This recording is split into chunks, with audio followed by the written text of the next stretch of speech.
what is social democracy? It's a good question. And I think that in this time, when Bernie Sanders is on the rise but keeps losing, Jeremy Corbyn and all of that, we should talk about the history of social democracy, because people don't really know what social democracy is. So let's first talk about where the word social democracy came from. So we remember in 1848, socialism was already quite popular. There were many different ideas about socialism. So Karl Marx, when he formed his organization in Germany, the Communist League, they gave themselves a different name, communist, so that they would be something new. They would be, they were socialists, but they wanted to be a specific new kind. So they adopted communist as opposed to just socialists, so that they wouldn't be confused with the utopian socialist, the Christian socialist, Robert Owen, Ferdinand Lassalle, others, right? And they called themselves communists, and they formed the International Workingmen's Association. And Karl Marx, was in London, and he was part of the International Workingmen's Association.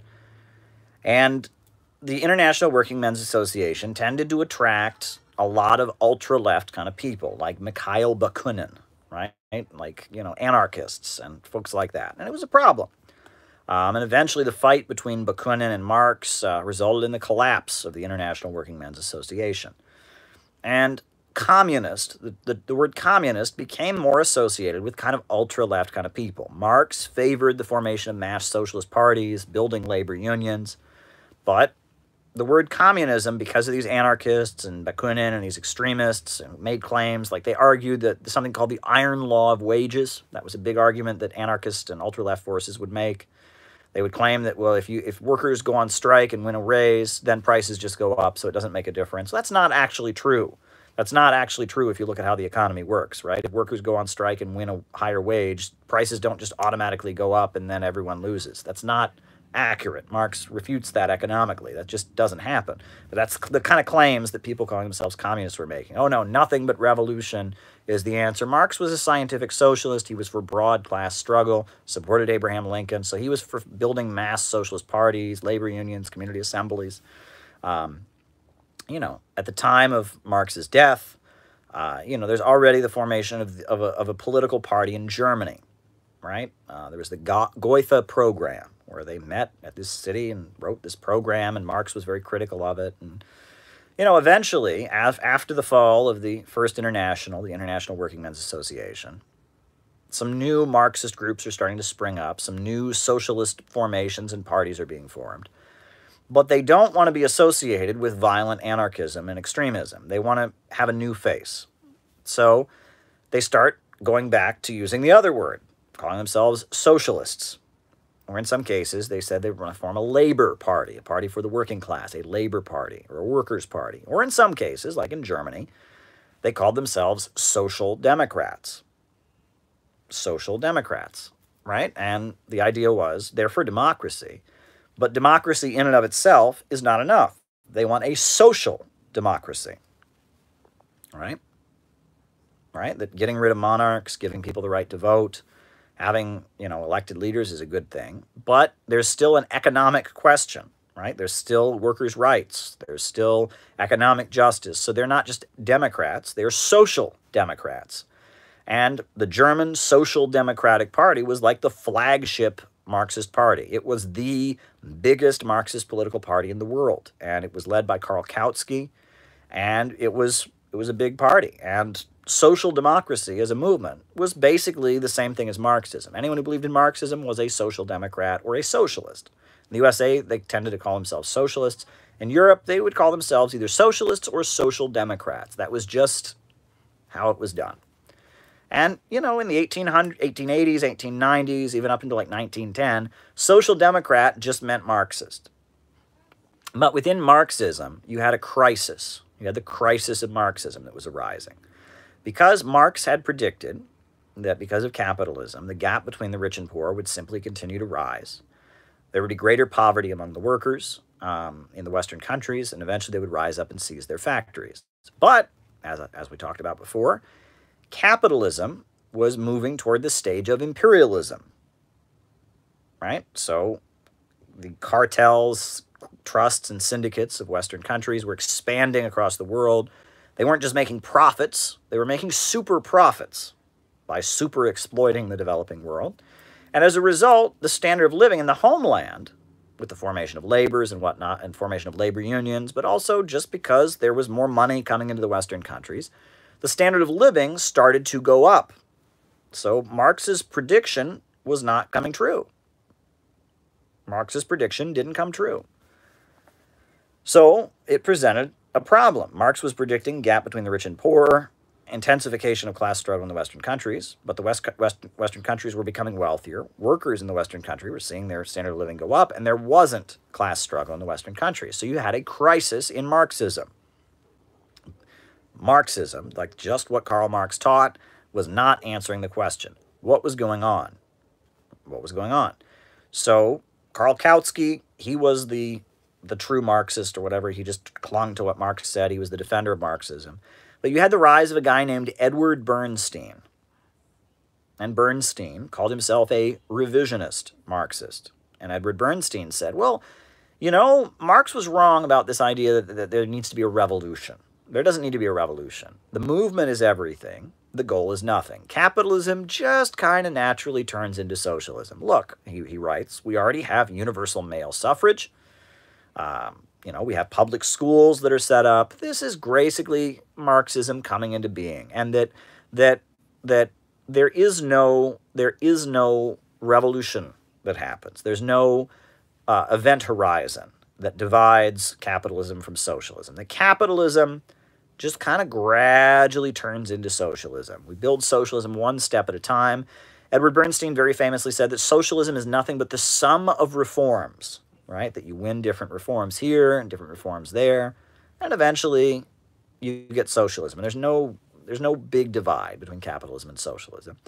Furthermore, Edward Bernstein argued, like a lot of the folks in the platypus-affiliated society, that the West is more closer to socialism and more progressive than the developing countries. So imperialism, according to Edward Bernstein, is good, right? Because we'll go and take over countries in the developing world, and they'll adopt capitalism, and they'll become more advanced, and eventually they can start moving towards socialism just like the West is. Yay! Right? That's revisionism. That was Edward Bernstein, and Kautsky vehemently argued against Edward Bernstein, rejected Edward Bernstein's ideas, but they were growing in popularity. Those were widespread ideas. You know, this idea that the West is the most advanced, and that the West is closer to socialism and is gradually, kind of slowly, one step at a time, becoming socialist. That's the theory of Edward Bernstein, right? On the other hand, you had George Sorel. And George Sorel, who was a French syndicalist, right? And he argued that the problem with Marxism and social democracy was it tries to build a mass movement, right? And they're trying to build these mass labor unions and mass community organizations and mass assemblies. That's the problem. He argued instead they should be building heroic bodies of armed men. They should build, warrior kings or something like that. There's some isolated group of armed men who will engage in violence and be heroic and will push the rest of society towards socialism, right? And the syndicalists, the anarcho-syndicalists, the anarchists, and they argued that you shouldn't try to build a mass movement, that you should instead try to build this isolated group of violent people that are like knights in ancient Greece, and he talks about the power of myth and stuff like that. Well, Bolshevism in Russia, that was Lenin. Bolshevism in Russia developed an answer as well to the crisis of Marxism. They said capitalism is developing into imperialism, and Lenin wrote an entire book, Imperialism, the Highest Stage of Capitalism, explaining how that was working. And they developed this theory of the party of new type, that you need a vanguard party, right? People who give the whole of their lives to the revolution, that will engage in agitation, stirring up the broad masses of people to fight for their conditions, and propaganda, teaching people Marxist ideology, right? So there was Bolshevism. But overall, by about 1910, 1912, it was pretty clear that social democracy, the mainstream Marxist movement, was pretty bankrupt. It just, even though it had millions of people agreeing with it, It was massive. Every Western country had huge Marxist groups and Marxist parties. It wasn't achieving what it sought to achieve. The revolution wasn't happening, and living standards were rising. And so then World War I starts approaching. So the Second International, right, that's all these social democratic parties, right? Marx had the First International with the anarchists. Well, then after Marx's death, you have the Second International, which is Karl Kautsky and the British Labour Party and the U.S. Socialist Party of Eugene Debs and Norway, the Social Democratic Party of Norway and Finland and, you know, Germany and France and all these groups. They're in the Second International. Well, World War I is approaching, so they have a big conference of all these parties. And at this international gathering, they all promise that they will never, never support a capitalist war. Never will the workers, shoot each other for the greed of the capitalists, right? That Germany is imperialist, France is imperialist, Britain is imperialist, and the workers will not die to help the imperialists divide up the world. But as World War I gets closer, they change their minds. The German Social Democrats supported World War I. Now, some of them broke away and formed the Independent Socialist League, or the Independent Social Democratic Party. Some of them broke away and formed the Spartakusbund, which was led by Rosa Luxemburg and Karl Liebknecht. But for the most part, the German Social Democrats, when it came time, they supported the war. The French Social Democrats supported the war. The British Social Democrats supported the war. And World War I broke out, and Lenin is saying workers shouldn't kill other workers. We need to, this is an imperialist war. And the social democratic parties all supported the war. And why did they support the war? This is very important. Lenin writes about the aristocracy of labor. That in the imperialist countries, you had factory workers who were industrial workers. Most of them weren't in unions. They were low income, steel mills, packing houses, meat packing houses, garments. They made, clothing. Those folks were very, very poor and had very, very low wages, right? And most of them weren't even in unions. But you had this other layer of craftsmen, right? Construction trades, pipe fitters, plumbers, welders, steel welders and stuff. And they were in labor unions. They were organized into unions. And a lot of them were socialists, or at least social democrats, but they had higher wages than other workers, and they had won a lot of their, their rights on the job, and their living standards were rising, right? The Western countries were industrializing, and their living standards were going up, right? So their living standards are going up, and so these skilled workers that made higher wages than other workers, they started making rules that, first of all, most of their unions were racist. It was whites only, right? That was one thing that they did. They were opposed to any union among industrial workers. They felt that industrial workers were not skilled. They were just, anyone can do their job, so they were not allowed in these unions. So the aristocracy of labor, these high-paid workers, became more and more pro-imperialist, and they had more and more money. And they tended to dominate socialist and labor union circles, right? They had more money, they had more influence, and they were growing more conservative. They were becoming more right-wing.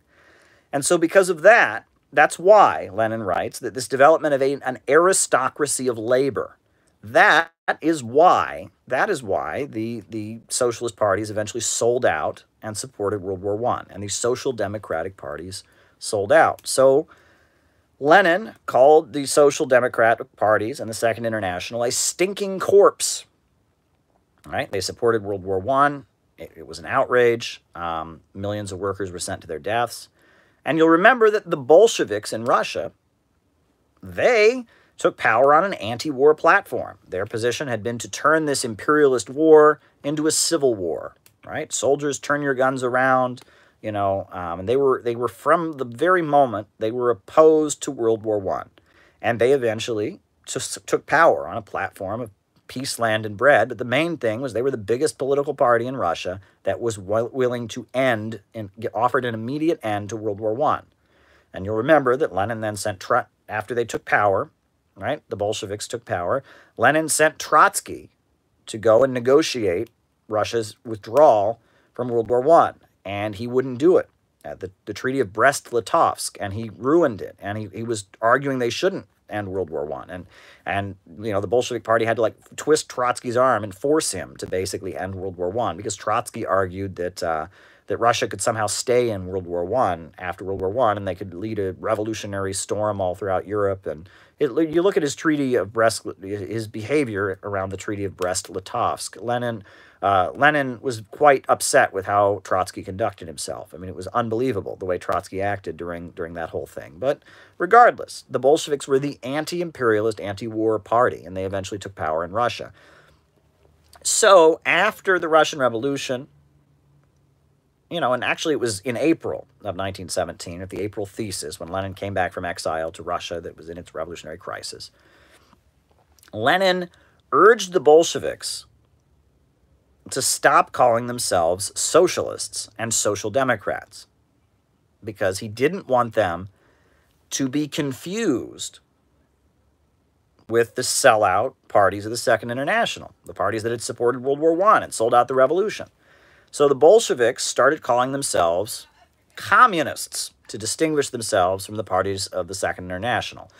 And then after that, the pro-Bolshevik and anti-imperialist and Marxist parties called themselves communists. And the Second International and social democratic parties called themselves social democrats or socialists. And that was the difference. And in the 1920s and in the 1930s, the Socialist Party was the Social Democratic Party that was led by, Eugene Debs was in prison and then died. It was led by Norman Thomas. And the Communist Party was led by William Z. Foster and Earl Browder. And the Socialist Party was anti-Soviet. The Socialist Party wanted to build socialism one step at a time. It saw socialism as the sum of reforms. The Communist Party, on the other hand, was pro-Soviet. It was aligned with the Soviet Union. It believed in achieving some kind of revolution, though it didn't advocate it, through violence. It advocated, a peaceful transition, but realizing that the capitalists may be violent and force the people to defend themselves at some point. And those were the two parties. And, in the United States, the Socialist Party was very, very anti-communist in the 1920s, right? They ran a lot of labor unions, the AFL, right? Samuel Gompers and, Green and others, they ran these parties, these labor unions. They were very, very anti-communist. They would ban communists from the labor unions, right? And there was a garment workers' strike in New York City, and there was a big fight between, David Dubinsky, who was the head of the Garment Workers Union, who was a Socialist Party guy, and the Communist Party. And one of the main issues was racial segregation, right? That David Dubinsky was a racist. He wanted whites only in the Garment Workers Union as a Socialist Party member, whereas the Communist Party was for racial integration. This was a big fight. And actually, 1928, when you had that, the Sixth World Congress of the Communist International, at that point, the Communist International started openly fighting against social democracy, right? And they said social democrats are not potential allies, they're the enemy. And they started calling them social fascists, right? And I even learned a song that was like kind of a nursery rhyme they had about the Cloakmakers Union, which was a big Socialist Party union in New York City. And the Communist Party wrote this little rhyme. They said, the Cloakmakers Union is a no-good union. It's a company union by the bosses. Those right-wing cloakmakers are just socialist fakers who play upon the workers' double crosses. The Hill quits Dubinsky's and the Thomases are making the workers false promises. They preach socialism, but they practice fascism to preserve capitalism for the bosses. Right? And that was, the idea was that, that last line, they preach socialism, but they practice fascism to preserve capitalism for the bosses. Well, the idea was that, that the Social Democrats were, quote, social fascists. They preached socialism, but practiced fascism.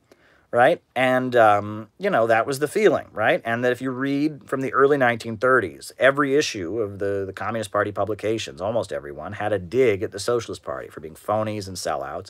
And the Socialist Party at that point went into a very, very reformist phase to contrast themselves to the Communist Party. Like Norman Thomas actually had the idea that the workers would buy the means of production from the capitalists, that the unions should all start a big fund where they save up their money, and eventually the workers can buy the means of production from the capitalists. I kid you not. That was their brilliant idea, that the unions should just start saving their money, and eventually the workers will buy the means of production, right?